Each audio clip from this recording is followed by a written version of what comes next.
नमस्कार, आप देख रहे हैं कैपिटल टीवी का खास शो दो टूक। मैं हूं परवीन शेख। समाजवादी पार्टी की चिंता गहराती जा रही है, जिसने अखिलेश यादव की माथे पर लकीरें खींच दी हैं। चर्चा है कि असदुद्दीन ओवैसी और चंद्रशेखर आजाद 2027 में मिलकर सपा का खेल बिगाड़ सकते हैं। समाजवादी पार्टी के मुखिया अखिलेश यादव ने 20 जनवरी को लखनऊ में अपने लोकसभा और राज्यसभा सांसदों की एक महत्वपूर्ण बैठक बुलाई।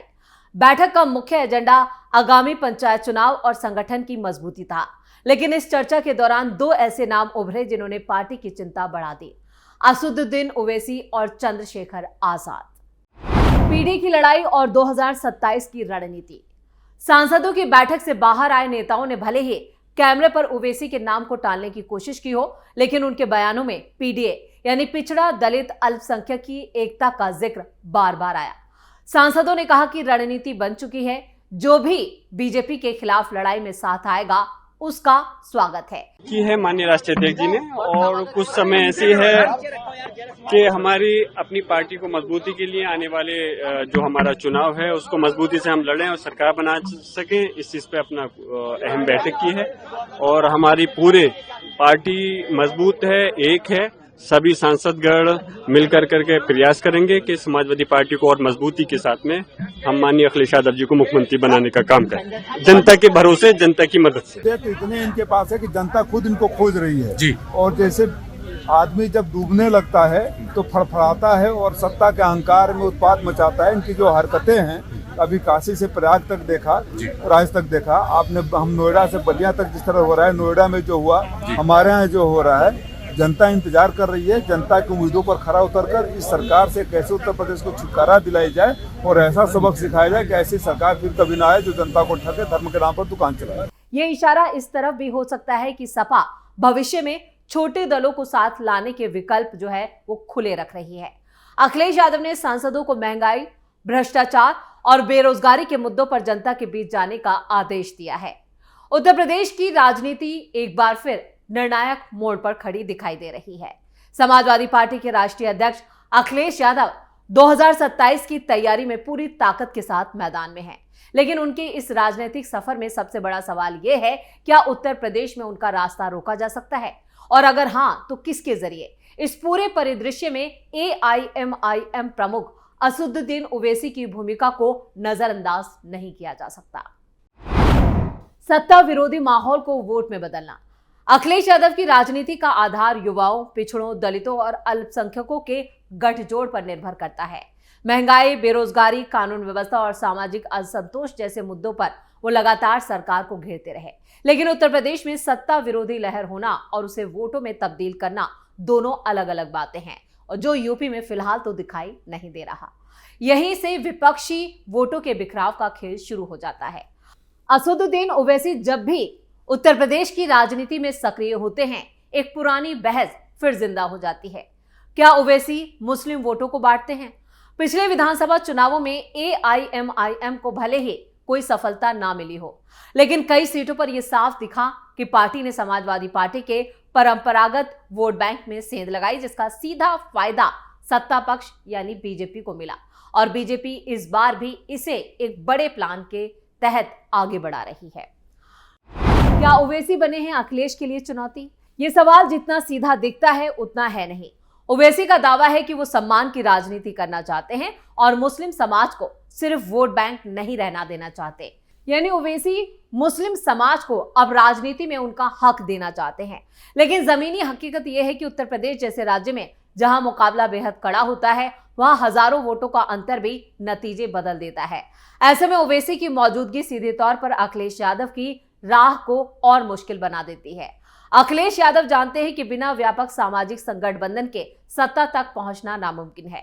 यही वजह है कि वो जातीय और क्षेत्रीय संतुलन साधने में जुटे हैं, और जो उन्होंने कल सांसदों की बैठक बुलाई, उस बैठक को भी इससे जोड़कर देखा जा रहा है। दूसरी तरफ ओवैसी सीमित सीटों पर उतरकर भी किंग मेकर की भूमिका में आ सकते हैं, या कम से कम इतना असर डाल सकते हैं कि विपक्ष का साझा मोर्चा कमजोर न जाए। अगर मुस्लिम वोटों का बिखराव होता है तो उसका सबसे बड़ा नुकसान समाजवादी पार्टी को होने वाला है। सत्ता पक्ष को इसका इनडायरेक्टली फायदा मिलेगा। ऐसे में यह कहना गलत नहीं होगा कि ओवैसी की रणनीति चाहे जानबूझकर हो या फिर हालात पर निर्भर हो, उसका असर अखिलेश यादव की राजनीतिक रास्ते पर सीधा पड़ने वाला है।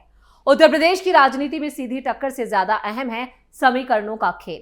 अखिलेश यादव के लिए चुनौती सिर्फ सत्ता पक्ष नहीं बल्कि विपक्ष के भीतर उभरती वो ताकतें हैं जो वोटों को बांट सकती हैं। ओवैसी उसी राजनीति का एक अहम अध्याय है। अब देखना यह है कि 2027 तक अखिलेश यादव इन मुश्किलों को पार कर पाते हैं या फिर उत्तर प्रदेश की राजनीति एक बार फिर से बिखरे विपक्ष का फायदा सत्ता में बैठे दल यानी बीजेपी को दे देती है। क्या पूर्व सीएम मायावती 2027 चुनाव में छाप छोड़ सकती हैं? क्या बीएसपी सपा बीजेपी के समीकरण को प्रभावित कर सकती हैं? 15 जनवरी को बीएसपी सुप्रीमो मायावती ने अपना 70वां जन्मदिन मनाया। पार्टी की कमान अब उनके भतीजे आकाश आनंद के पास है। यूपी में चंद्रशेखर रावण के रूप में दलितों के एक नेता का उदय भी हो चुका है। ऐसे में बड़ा सवाल यह है कि 2017 और 2022 विधानसभा चुनाव में बुरी तरह मात खाने वाली बीएसपी क्या 2027 में असरदार साबित होगी?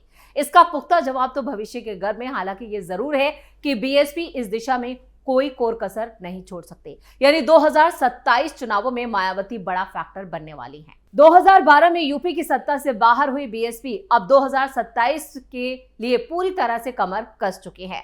मायावती एकला चलो की राह पर आगे बढ़ती नजर आ रही हैं। जिस यूपी में 2007 में 206 सीटों पर जीत दर्ज कर बीएसपी सत्ता में आई थी, उसी यूपी में अब पार्टी को वजूद की लड़ाई लड़नी पड़ रही है। 2007 के बाद साल दर साल बीएसपी का प्रदर्शन खराब रहा। 2012 में जहां मायावती की पार्टी 80 सीटों पर जीती थी, तो वही 2017 में 19 और 2022 में बीएसपी एक सीट पर सिमट कर रह गई। ऐसे में 2027 का चुनाव बीएसपी के लिए वजूद बचाने की लड़ाई है, जिसके लिए पार्टी हर संभव कोशिश कर रही है। एसपी बीजेपी के समीकरण पर कैसे पड़ सकता है प्रभाव? अगर बीएसपी 2027 विधानसभा चुनावों में असरदार साबित होती है तो इसका सीधा असर बीजेपी और समाजवादी पार्टी के समीकरण पर पड़ने वाला है, क्योंकि कहीं प्रतिद्वंदी दलों को इसका लाभ भी हो सकता है तो कहीं नुकसान उठाना पड़ सकता है।